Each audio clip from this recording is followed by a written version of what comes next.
کذالک یبین اللہ آیاتہ للناس، اسی طرح اللہ تعالیٰ واضح کرتا ہے اپنی نشانیاں لوگوں کے لیے، لعلہم یتقون، تاکہ وہ تقوی کی روش اختیار کر سکے، بچ سکے۔ اب وہ لٹمس ٹیسٹ والی آیت آ گئی، تقوی کا ٹیسٹ کیا ہے؟ روزہ اس لیے فرض کیا کہ تقوی پیدا ہو جائے، یہ سارے احکام تمہیں دیے جا رہے ہیں تاکہ تمہیں تقوی پیدا ہو جائے۔ ٹیسٹ کیا ہے؟ تقوی کا لٹمس ٹیسٹ عقل حلال، یہ نہیں ہے کوئی نیکی نہیں۔ وَلَا تَأْكُلُوا أَمْوَالَكُمْ بَيْنَكُمْ بِالْبَاطِلِ، اپنے مال آپس میں باطل طریقوں سے ہڑپ نہ کرو۔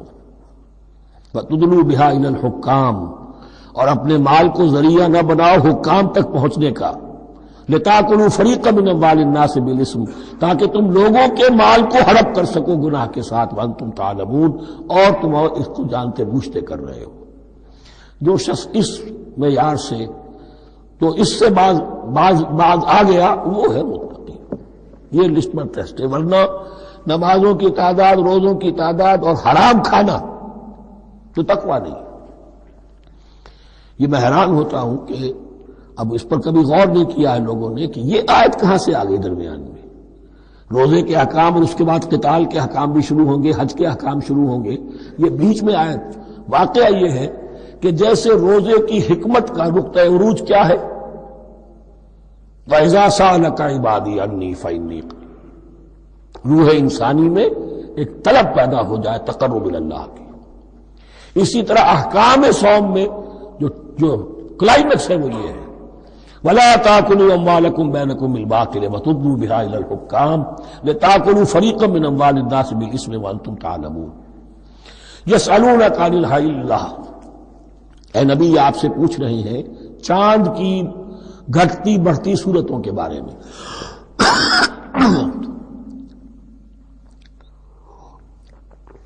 قُلْ هِيَ مَوَاقِيتُ لِلنَّاسِ وَالْحَجِّ، کہہ دیجئے یہ لوگوں کے لیے ایک اوقات کا تعین ہے، کیلنڈر ہے، اور حج کے لیے۔ اب دیکھو آپ کو معلوم ہے کہ یہ اللہ تعالیٰ نے کیلنڈر لٹکا دیا ہے، معلوم ہو گیا یہ چاند پہلی تاریخ ہو گئی، کچھ دنوں کے بعد آپ نے دیکھا معلوم ہوتا ہے کہ اب ایک ہفتہ گزر گیا ہے، آدھا چاند ہو گیا ہے، 2 ہفتے ہو گئے، پورا چاند ہو گیا ہے، تم نے گھٹنا شروع کیا۔ تو یہ گویا کہ لوگوں کے لیے اوقات کار کی تعین کے لیے، اور خاص طور پر سب سے اہم شے حج۔ اور یہ نوٹ کیجئے، صوم کے بعد حج، اور حج کے ساتھ قتال۔ حج وہ عبادت ہے جو ایک خاص جگہ پر ہو سکتی ہے، نماز ہر جگہ ہو سکتی ہے، روزہ ہر جگہ ہو سکتا ہے، عبادت اور ہر جگہ ہو سکتی ہے، اور زکوٰۃ ہر جگہ دی جا سکتی، حج تو وہی ہوگا۔ اور وہ تھا اس وقت زیر تسلط مشرکین کے، اور مشرکین کے تسلط سے نکالنے کے لیے قتال لازم تھا۔ اس قتال کے لیے صبر پہلے پیدا ہونا ضروری ہے، جو گھوڑوں کو روزہ رکھواتے تھے پہلے خود روزہ رکھو۔ یہ ترتیب ہے، ربط ہے، صوم کے احکام فوراً حج اور قتال کے احکام۔ یسألونک عن الأہلة قل هي مواقیت للناس والحج وليس البر بأن تأتوا البيوت من ظهورها ولكن البر من اتقى، اور یہ کوئی نیکی نہیں ہے کہ تم گھروں میں ان کی پشت پر سے داخل ہو، بلکہ نیکی تو اس کی ہے جس میں تقوی ہے۔ یہ اصل میں ان کے ہاں ایک رواج تھا، کیونکہ حج تو ہو رہا تھا ایام جاہلیت میں بھی، اس کے مناسک کی بگڑی ہوئی شکلیں بھی موجود تھیں، کچھ ترمیمیں انہوں نے کر دی تھی، یہ حج تو تھا ان کا۔ وہ یہ کرتے تھے جب گھر سے مکے سے نکل گئے احرام باندھ کر، اب اگر کسی ضرورت سے گھر واپس جانا پڑ گیا تو سمجھتے تھے کہ احرام باندھ کر نکل آئے ہیں، اب دروازے سے تو نہیں جا سکتے، گھسیں گے کہیں پیچھے سے کہیں اوپر سے پھاند کر دیوار آئیں گے، اور اسے سمجھتے تھے بڑا تقویٰ ہے یہ۔ فرمایا یہ کوئی نیکی کی بات نہیں، یہ سرے سے نیکی نہیں۔ وَلَيْسَ الْبِرُّ، یہ ہرگز نیکی نہیں ہے، ان تأتوا البیوت من ظہورها، کہ تم ان کے تم گھروں میں داخل ہو ان کے پچھواڑے سے، ولیکن البر من اتقى۔ اب یہاں اس پوری آیت کو ذہن میں رکھ لیجئے، آیت البر کے آخر میں لفظ تھا اولئک هم المتقون ولیکن البر من اتقى، گویا کہ وہ پورا تصور جو ہے یہاں پر جو آیا بر میں آ چکا ہے، اس کو اس لفظ کے حوالے سے اس پورے تصور کو پھر آپ کے ذہن میں تازہ کر دیا۔ وَأْتُوا الْبُيُوتَ مِنْ أَبْوَابِهَا، گھروں میں داخل ہو ان کے دروازوں سے، واتقوا اللہ لعلکم تفلحون، اور اللہ کا تقوی اختیار کرو تاکہ تم فلاح پاؤ۔ وقاتلوا فی سبیل اللہ الذین یقاتلونکم، لیجیے قتال آ گیا۔ اب یہ تیسری کڑی آ گئی نا، ایک لڑی عبادات کی، ایک لڑی معاملات کی، ایک لڑی انفاق کی، ایک لڑی قتال کی، یہ چوتھی کڑی ہے۔ وقاتلوا فی سبیل اللہ الذین یقاتلون، اللہ قتال کرو اللہ کی راہ میں ان سے جو تم سے قتال کر رہے ہیں، ولا تعتدوا، لیکن حد سے تجاوز نہ کرو، ان اللہ لا يحب المعتدین، اللہ تعالی حد سے تجاوز کرنے والوں کو پسند نہیں کرتا۔ وَاقْتُلُوهُمْ حَيْثُ ثَقِفْتُمُوهُمْ، انہیں قتل کرو جہاں بھی پاؤ، وَأَخْرِجُوهُمْ مِنْ حَيْثُ أَخْرَجُوكُمْ، اور نکالو انہیں وہاں سے جہاں سے انہوں نے تمہیں نکالا ہے۔ مہاجرین کہاں سے نکالے گئے تھے؟ مکے سے۔ محمد الرسول اللہ پر وہاں پر حیات تنگ کر دی گئی تھی، قافیہ تنگ کر دیا گیا تھا، تبھی تو آپ نے ہجرت کی۔ نکالو انہیں وہاں سے جہاں سے انہوں نے تمہیں نکالا ہے۔ والفتنة اشد من القتل، اور یہ خیال نہ رہے کہ قتل اور خون ریزی جو ہے تو بری بات ہے، فتنہ اس سے بھی زیادہ بری بات ہے۔ فتنہ کیا ہے؟ ایسے حالات جن میں کہ انسان اللہ خدائے واحد کی بندگی نہ کر سکے، اسے غلط کاموں پر مجبور کیا جائے، حرام خوری پر مجبور ہو گیا ہو، یہ سارے حالات فتنہ ہیں۔ تو قتل اور خون ریزی اتنی بری شے نہیں ہے جتنی فتنہ، والفتنة اشد من القتل۔ ولا تقاتلوهم عند المسجد الحرام حتى يقاتلوكم فيه، ہاں مسجد حرام، وہ چونکہ اسے تو امن کی جگہ بنا دیا گیا ہے، ان سے جنگ مت کرو مسجد حرام کے پاس جو بھی حرم کا علاقہ ہے، حتى يقاتلوكم، یہاں تک کہ وہ سب تم سے قتال کریں اس میں۔ فإن قاتلوكم، پھر اگر وہ تم سے قتال کرتے جنگ کرتے ہیں، فاقتلوهم، تو قتل کرو انہیں۔ كذلك جزاء الكافرين، یہی بدلہ ہے کافروں کا۔ فإن انتهوا، پھر اگر وہ باز آ جائیں، فلا عدوان الا على الظالمين، تو کوئی زیادتی جائز نہیں ہے مگر ظالموں پر۔ الشہر الحرام بالشہر الحرام، شہر حرام کا بدلہ ہے شہر حرام، یعنی اگر انہوں نے اشہر حرم کی بے حرمتی کی ہے تو اس کے بدلے میں یہ نہیں ہوگا کہ ہم تو ہاتھ باندھ کے کھڑے رہیں کیونکہ تو اشہر حرم ہے۔ ایک ہے حرم زمین، ایک ہے اشہر حرم، 4 مہینے، 3 حج کے لیے ان کے ہاں تھے اور 1 عمرے کے لیے۔ یہ 4 مہینے تھے کہ ان کے دوران ان کے ہاں یہ طے تھا کوئی خون ریزی، کوئی جنگ نہیں ہوگی، اپنے باپ کے قاتل کو بھی پالیں گے تو اس میں قتل نہیں کریں گے۔ تو ایک مقام ہے حرم، اس میں جنگ حرام، اور ایک وہ مہینے ہیں ان میں جنگ حرام۔ لیکن اگر کفر اقدام کرے تو اب یہ نہیں کہ ہاتھ پاؤں باندھ کے اپنے آپ کو پیش کر دیا جائے، نہیں، پھر جوابی کارروائی میں اگر تمہیں بھی اس کی بے حرمتی کرنی پڑے تو اس کا وبال بھی ان پر ہوگا۔ جی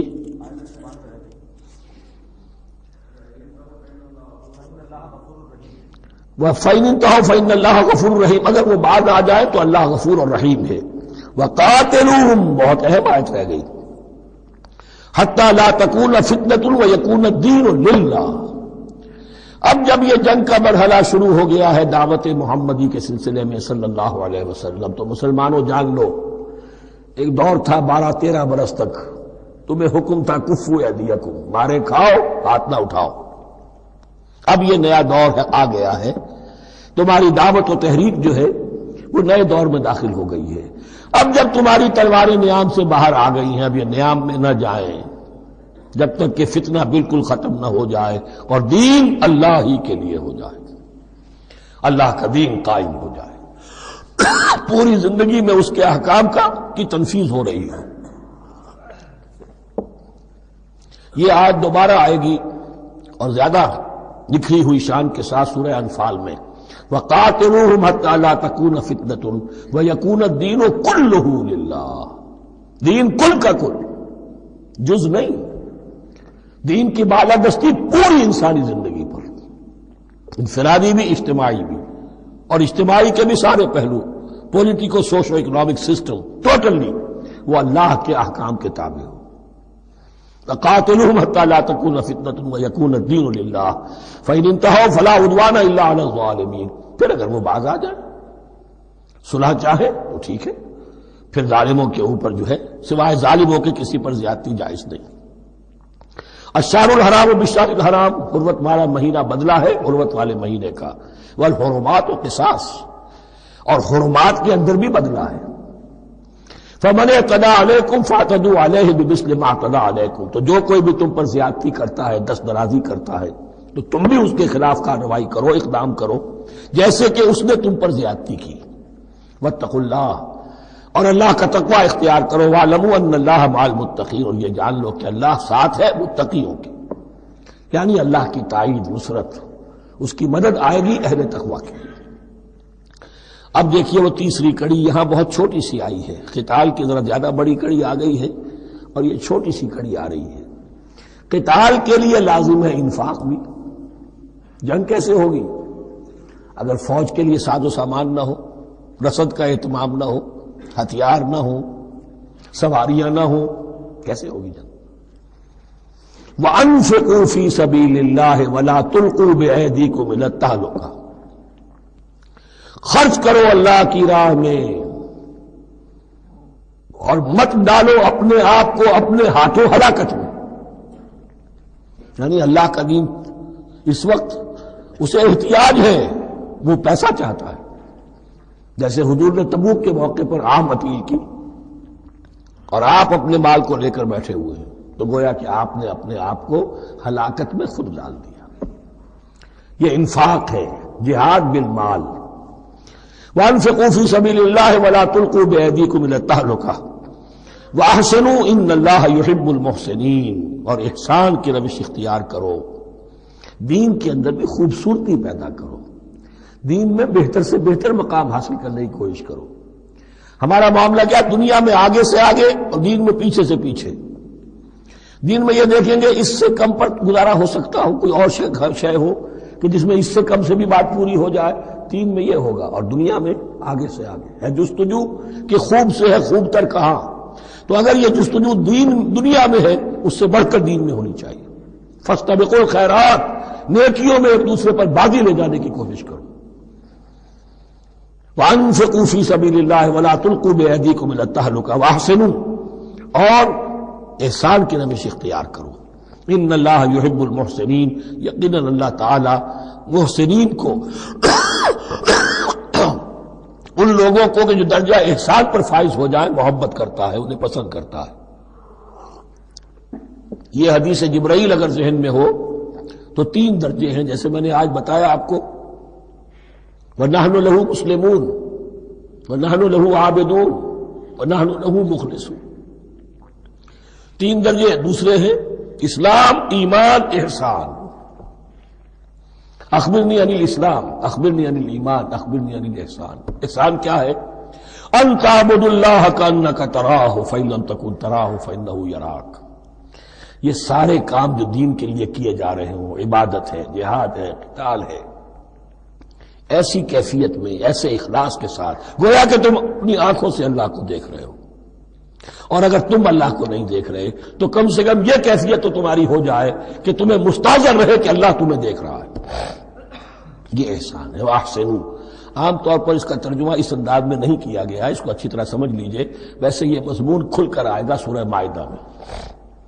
ان اللہ یحب المحسنین، یقیناً اللہ تعالی محسنین کو پسند کرتا ہے۔ وَأَتِمُّوا الْحَجَّ وَالْعُمْرَةَ لِلَّهِ، اور حج اور عمرہ مکمل کرو اللہ کے لیے۔ جو عمرے کے لیے احرام تو باندھ لیا جائے گا مدینے سے 7 میل باہر نکل کر ہی، حج مکمل تو ہوگا جب طواف بھی ہوگا، وقوف عرفہ بھی ہوگا، سارے اس کے جو بھی مناسک ادا کیے جائیں گے۔ لیکن یہ کہ جو شخص بھی نیت کر لے حج کی یا عمرے کی تو پھر اسے مناسب کو مکمل کرنا چاہیے، کوئی کمی نہ رہے۔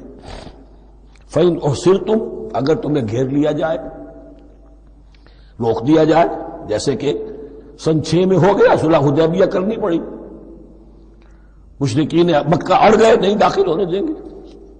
اگر تمہارا گھیراؤ ہو جائے فَمَسْتَيْسَرَ مِنَ الْهَدْيِ، تو جو بھی تم قربانی پیش کر سکو پیش کر دو۔ یہ دم احصار کہلاتا ہے کہ چونکہ اب ہم آگے نہیں جا سکتے، یہی ہمیں احرام کھولنا پڑ رہا ہے، تو دم احصار، یہ خون، یہ جو جانور اللہ کے نام پر ہم دے رہے ہیں، یہ اس کی ایک طرح کا کفارہ ہے۔ وَلَا تَحْلِقُوا رُؤُوسَكُمْ حَتَّى يَبْلُغَ الْحَدْيُ مَحِلَّهُ، اور اپنے سر اس وقت تک نہ موڑو جب تک کہ وہ ہدی کا جانور جو ہے وہ محل تک، یعنی جو بیت الماس جہاں پر جا کر ذبح ہونا ہے وہاں پہنچ نہ جائے۔ جانور تو آپ نے بھیج دیے اور وہ رکاوٹ نہیں ڈالیں گے، اس لیے کہ ان کا گوشت تو ان کو کھانے کو ملے گا، لہذا جانور، لیکن یہ اندازہ کر لو کہ اب اتنا وقت گزر گیا ہے کہ وہ ہدی قربانی کا جانور جو ہے وہ پہنچ گیا ہوگا، ہدیم بالغ الکعبہ، وہ وہاں پر اس کی اپنے مقام پر پہنچ گیا۔ فمن کان منکم مریضا او بہ اذی من راسہ، تو جو کوئی بھی تم میں سے ہو بیمار یا اس کے سر میں کوئی تکلیف ہو، کوئی زخم ہو، اور اس کی وجہ سے یہ ہے کہ وہ حجامت کرانی ضروری ہو جائے، بال کاٹنے ضروری ہو جائے، ففدیۃ من صیام او صدقۃ او نسک، تو پھر فدیہ دینا پڑے گا۔ اگر اس ہدی کے جانور کے کعبے تک پہنچنے سے پہلے پہلے تمہیں اپنے بال کاٹنے پڑے، حجامت کرانی پڑی، تو فدیہ ہوگا۔ یہ جو ہے دم جنایت کہلاتا ہے، یعنی ایک جو کمی رہ گئی ہے اس کی تلافی کے لیے۔ وہ صیام بھی ہے، روزے 3 دن کے، اور صدقۃ او نسک، یا پھر یہ ہے کہ کوئی قربانی ہے، ایک جانور قربان کیا جائے، دم جنایت اس کو کہتے ہیں، یا صدقہ کیا جائے، 6 افراد کو کھانا کھلایا جائے۔ فَإِذَا أَمِنْتُمْ، پھر جب تمہیں امن حاصل ہو اور تم سیدھے جا سکتے ہو، بیت اللہ پہنچ سکتے ہو، فَمَنْ تَمَتَّعَ بِالْعُمْرَةِ إِلَى الْحَجِّ فَمَا اسْتَيْسَرَ مِنَ الْهَدْيِ، تو جو کوئی بھی فائدہ اٹھائے عمرے سے حج سے قبل، فَمَا اسْتَيْسَرَ مِنَ الْهَدْيِ، تو وہ ایک اور قربانی پیش کرے جو بھی اسے میسر ہو۔ اب یہ سمجھ لیجئے کہ حضور کی بعثت سے پہلے عرب میں رواج یہ تھا کہ ایک سفر میں حج بھی کرنا، عمرہ بھی کرنا ان کے نزدیک حرام تھا، یہ توہین تھی کعبے کی۔ حج کے لیے 3 مہینے، شوال، ذوالقعدہ، ذوالحج، اور رجب کا مہینہ ان کے ہاں طے تھا عمرے کے لیے۔ عمرے کے لیے علیحدہ سفر کرو، اس کے لیے علیحدہ سفر کرو۔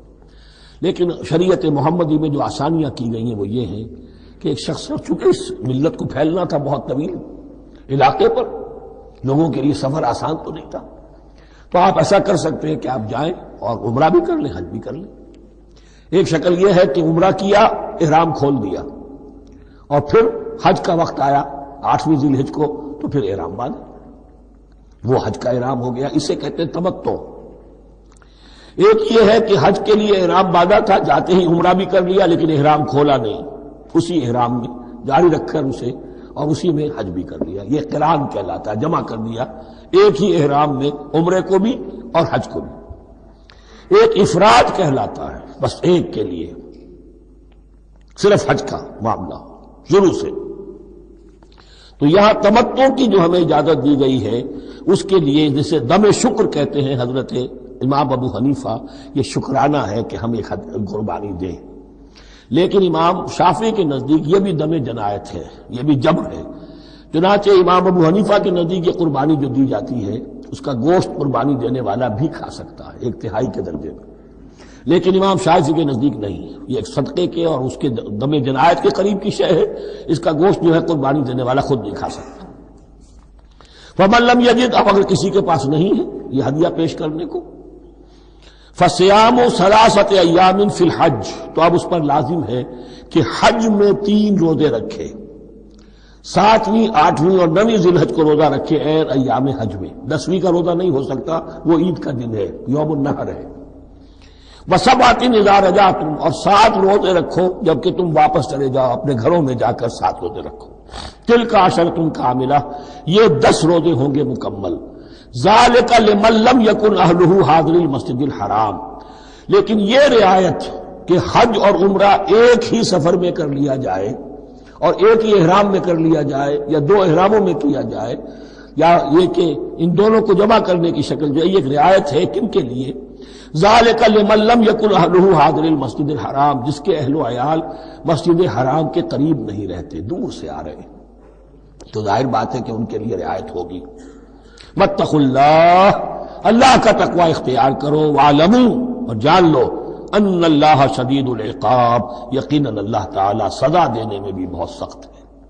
بارک اللہ لی ولکم فی القرآن العظیم ونفعنی وإیاکم بالآیات والذکر الحکیم۔